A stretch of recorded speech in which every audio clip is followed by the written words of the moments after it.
Hi everyone. So మనలో చాలామందికి ఒక క్వశ్చన్ అనేది వస్తుందన్నమాట. అంటే సర్టెన్ లెవెల్కి వెళ్ళినప్పుడు ఏదో తెలుసుకోవాలి, ధర్మాన్ని గురించి తెలుసుకోవాలి, తర్వాత భక్తిని గురించి తెలుసుకోవాలి, జ్ఞానం ఏదో తెలుసుకోవాలి, పొందాలి అని చెప్పి. అయితే ఇక్కడ ఏంటి అంటే మెయిన్గా మనకు హిందూ దేవతలు చాలామంది ఉన్నారు. అయితే ఏ దేవతను మనం కొలవాలి, ఏ దేవతకి శక్తి ఎక్కువ ఉంటుంది, ఏ దేవికి ఏ ఏ దేవతకి శక్తి తక్కువ ఉంటుంది అని చెప్పి అడుగుతూ ఉంటారు. తర్వాత మనకు చాలా మూవీసే వచ్చాయి కృష్ణుని తర్వాత శివ భక్తుల యొక్క మధ్యలో భేదం గురించి చెప్పడానికి. అయితే ఇక్కడ ముఖ్యంగా తెలుసుకోవాల్సింది ఏంటంటే శంకరాచార్యుల వారు ఈ యొక్క హిందూ మత వ్యాప్తికి ఎంతో కృషి చేశారు.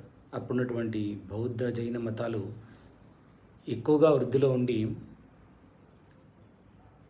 వాళ్ళ యొక్క విధి విధానాలు పూర్తిగా హిందూ ధర్మానికి వ్యతిరేకంగా ఉండటం ద్వారా ఈ యొక్క సాక్షాత్తు శంకరులు జన్మ తీసుకున్నట్లుగా ఈ యొక్క శంకరాచార్యుల వారు జన్మిస్తారనమాట.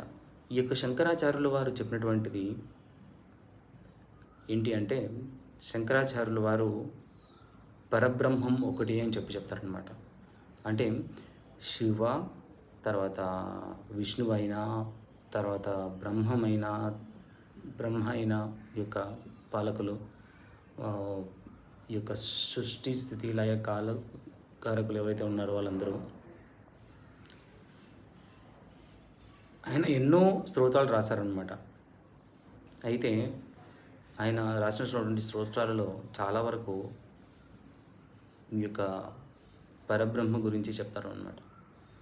బ్రహ్మం అనేది ఒకటి అని చెప్పి, అంటే ఈ యొక్క సృష్టిని పరిపాలించేది ఒక శక్తి. అది శివుడైనా, వినాయకుడైనా, తర్వాత స్కందుడైనా, ఆ యొక్క జగన్మాత అయినా అని చెప్పి ఈ యొక్క విధంగా మనం తెలుసుకోవాల్సింది ఏంటి అంటే ప్రతి ఒక్క శక్తి అనేది ఒకటే.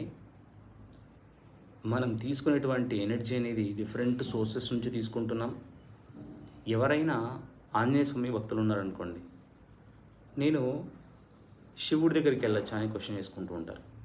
మనము ఎక్కడైతే వెళ్తున్నామో అక్కడ మన యొక్క ఇష్టదేవతలాగా మనల్ని తీసుకోవచ్చు, ఇష్టదేవతలా కొలుసుకోవచ్చు అనమాట.